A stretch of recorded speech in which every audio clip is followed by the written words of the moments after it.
Hello అండి, అందరు ఎలా ఉన్నారు? ఇదైతే మార్నింగ్ తీసిన క్లిప్.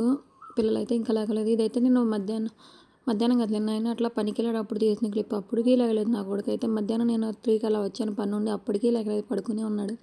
ఈరోజు ఎందుకనో చాలా బద్ధకంగా అయితే ఉన్నాడు. ఇక ఈ వీడియో విషయానికి వస్తే, ఇదైతే మా నాన్నమ్మ అయితే నాకన్నా ముందు లేచి బయట అయితే క్లీన్ చేసేసి తనైతే బట్టలు ఉతుకుతూ ఉంది. ఇక మా డే అయితే రోజు ఇలాగే మ్యాక్సిమం ఇలాగే స్టార్ట్ అవుతుంది, పిల్లలతో పొద్దున్నే హడావిడిగా. ఈ రోజైతే నాకు కూడా నేను పని అంటే ఏం లేదులేండి, మా తోటకోళ్ళ వాళ్ళకి ఓడికైతే వస్తానని చెప్పాను, వాళ్ళైతే పిలిచారు. ఇక నేను కూడా పనికి వెళ్ళాలి కాబట్టి హడావిడి అయితే పని స్టార్ట్ చేశాను. ఒక పక్క అయితే రైస్ పెట్టాను, అదైతే ప్రిపేర్ అయిపోయింది. ఇంకో పక్క అయితే టీ పెట్టేశాను, అవి కూడా మరిగే లోపల అయితే పిల్లల్ని అయితే లేపేశాను. ఒక పక్క అయితే చాందంపులు పులిసేద్దామని చెప్పి పులుసు కూడా ప్రిపేర్ చేస్తూ ఉన్నాను. ఒక పాప కూడా పెద్ద పాప జల్లేమని చెప్పి దాని అయితే లేచి రెడీ అయిపోతుంది. తను రెడీ అవుతూ ఉంటే తన జల్ల కూడా వేయించేసుకుంది. ఓ పక్క అయితే చిన్నవైతే ఇంకా కూర్చుని కూడా నిద్రపోతుంది. వెళ్ళాలనుకుంటే చిటికలో రెడీ అయ్యి వెళ్ళిపోతుంది, లేదంటే అట్లా బద్దకిస్తుంది. పెద్ద పాప అయితే స్నానానికి వెళ్ళిపోయింది. ఈ లోపైతే చాందంపులు కూడా ఉడికిపోయినాయి, అవి అయితే వలిచి కట్ చేసుకుని ఒక ఆనియన్ 3 టమాటాలు కూడా కట్ చేసుకున్నాను. ఇక స్టవ్ పై కడాయి పెట్టి పోపు వేసి కర్రీ కూడా అయితే ప్రిపేర్ చేస్తూ ఉన్నాను.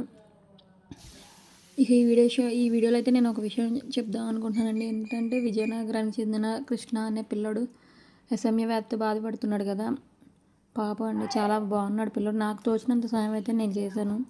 ఈ వీడియో చూసి వాళ్ళు ఒక్కరిద్దరు కూడా ఒక 10 రూపీస్ 20 రూపీస్ ఇచ్చిన వాళ్ళకి ఫోన్పే చేసిన స్కానర్ రూపంలో వాళ్ళకైతే ఈ టైంలో చాలా ఉపయోగపడతాయి. మనం ఎన్నో వేస్ట్ ఖర్చులు చేస్తూ ఉంటాం కదా, పిల్లలకని మనకని. అందులో ఒకటి అనుకోండి, వేస్ట్ ఖర్చు అంటే అట్లా కదా, మనం ఒక 10 రూపాయలు ఇచ్చినా ఒక ప్రాణాన్ని కాపాడిన వాళ్ళు అవుతాం.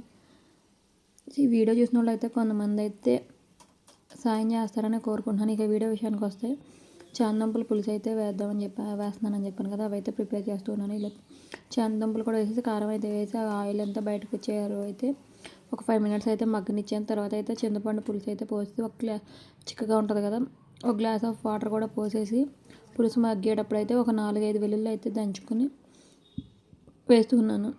ఇంటి దగ్గర ఉంటే అంత హడావిడి ఉండదు, కానీ పనికి వెళ్ళాలంటే పిల్లల్ని రెడీ చేసి మళ్ళీ మనం పనికి వెళ్ళాలంటే హడావిడిగా ఉంటుంది కదా. ఈ రోజు అయితే నా పని కూడా అదైంది. కానీ అక్కడ వెళ్ళిన కాడ ఏంటంటే చేలో దొమ్మ అవ్వలేదు. 11 వరకు అయితే ఖాళీగానే కూర్చున్నాం. ఇక పిల్లలైతే రెడీ అవుతూ ఉన్నారు. కర్రీ కూడా ప్రిపేర్ అయిపోయింది. ఈలోపు కర్రీ ప్రిపేర్ అయితే అయిన తర్వాత అయితే చిన్న పాప కూడా స్నానం చేసి వచ్చేసింది. తనకైతే జల్లు అయితే వేసాను, దాన్ని కూడా రెడీ అయిపోయింది. ఈ పిల్లలకైతే లంచ్ బాక్స్ అయితే ప్రిపేర్ చేసేసాను. వాళ్ళైతే ఎవరి బ్యాగ్లో వాళ్ళైతే లంచ్ బాక్స్లు కూడా కట్టేసుకున్నారు. తనైతే బాటిల్ చూపిస్తుంది. నేను నైట్ అయితే వాటర్ బాటిల్స్ తీసుకొచ్చాను. వాటిలో ఒకటైతే చాలా క్యూట్గా అనిపించింది, ఆ డాల్ ఉన్నదైతే. ఇక పిల్లలకైతే అన్నం తినిపించేసి ఎవరి బాక్స్లో వాళ్ళు పెట్టిన తర్వాత చిన్న పాప పెద్ద పాప అయితే ముందు వెళ్ళిపోయింది. రోజు ఆటో వచ్చేసిందని ఇక చిన్న పాప కూడా స్కూల్కి వెళ్తుంది.